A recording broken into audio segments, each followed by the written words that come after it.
You know, I got to be honest with you here, boss. You don't want to give me that gun. 'Cause I'd probably shoot you with it.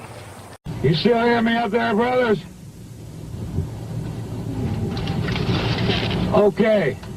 From the onset of this, we have tried desperately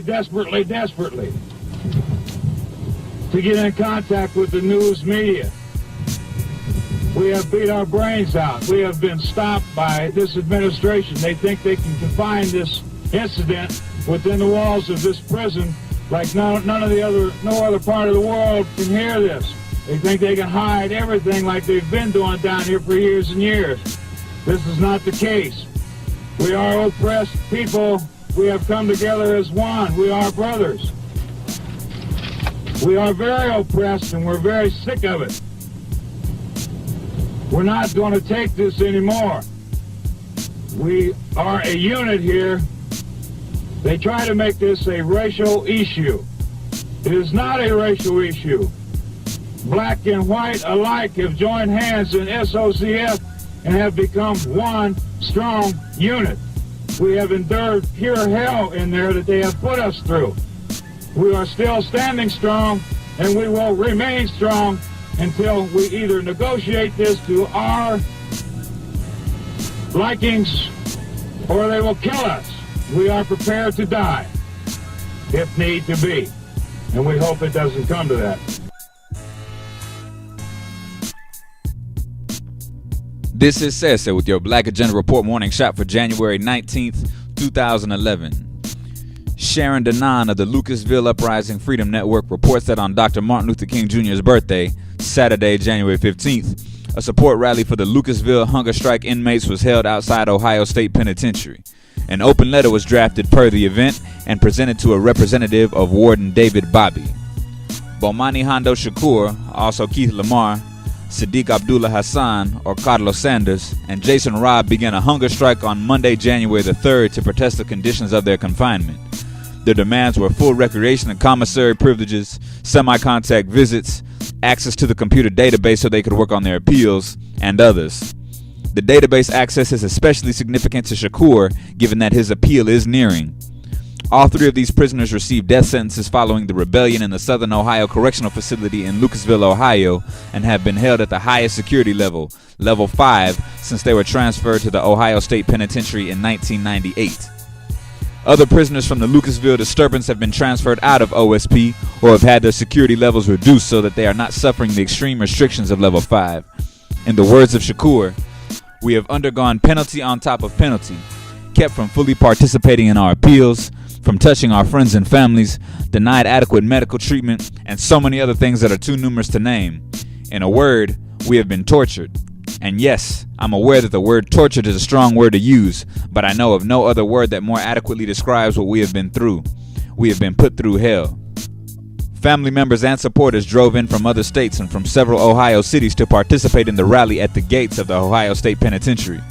Global messages of solidarity were read that came in from nations such as Ireland, whose supporters remember the deaths of 10 hunger-striking prisoners 30 years ago.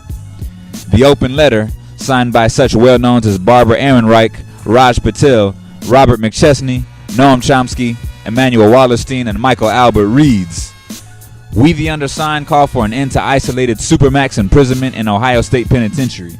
We are especially concerned about the cases of Sadiq Abdullah Hassan, Bomani Shakur, Jason Robb, and Namir Abdul Mateen, who are on hunger strike in protest against their conditions of confinement. We understand that they have taken this course of action out of total frustration with their hopeless situation at OSP. These men have been kept in isolation continuously since they were sentenced to death for their alleged roles in the 11-day rebellion at the Southern Ohio Correctional Facility in Lucasville, Ohio in April 1993. Hassan and Robb were two of the 3 men who negotiated a peaceful surrender in that rebellion, and their actions undoubtedly saved lives. Throughout their more than 17 years of solitary confinement, these 4 men have been subjected to harsher conditions than the more than 150 other men sentenced to death in Ohio. The conditions under which they are confined prevent them from ever being in the same space as another prisoner. Judge James Gwynn of Federal District Court noted with amazement during the trial of the prisoners' class action, Austin versus Wilkerson, that death sentence prisoners at the highest security level in the Ohio State Penitentiary wanted to be returned to death row. The four have suffered level 5 top security isolation since OSP was opened in 1998. This essentially means that they live in 23-hour lockup in a hermetically sealed environment where they have almost no contact with other living beings, human, animal, or plant. When released from their cells for short periods of recreation, they continue to be isolated from others. During occasional visits, a wall of bulletproof glass separates them from their visitors. They remain shackled, despite the fact that they could do no harm in these secure spaces.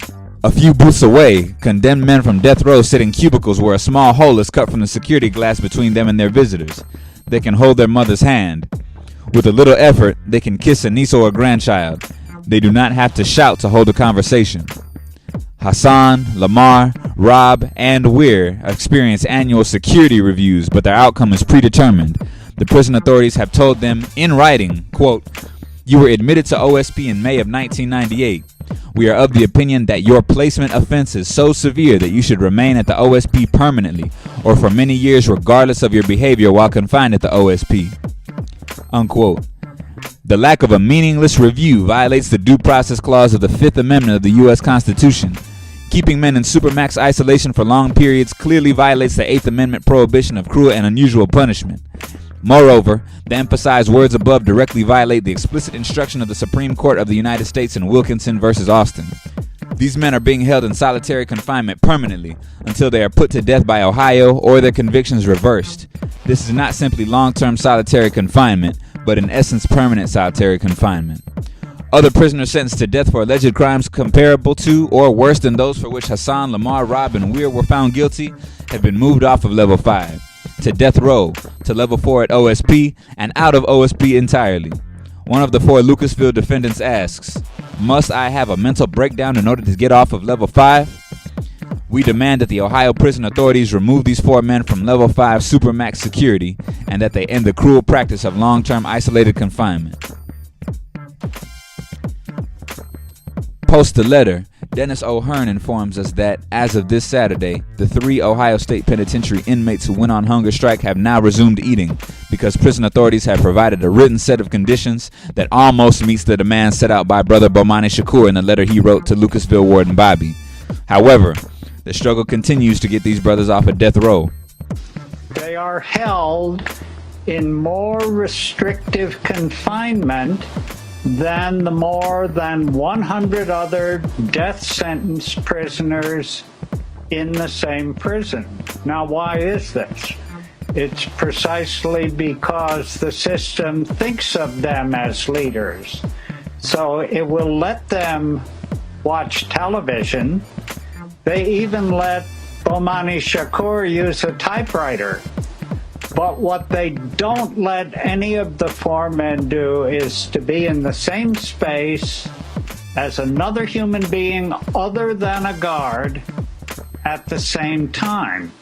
And this means that while other death sentence prisoners can wander about the pod, can have collected meals outside their cells, and especially can have semi-contact visits with their friends and families, the 4 are always obliged to encounter the world either through a solid cell door or when they go out on a visit through a solid pane of glass. So that again, Bomani has a niece and nephew aged 8 and 3 that he loves and would wish to touch.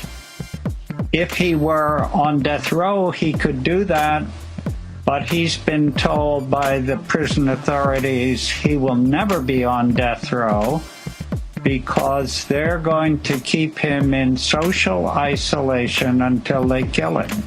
So I just met the most marvelous bunch of niggers. the most marvelous bunch.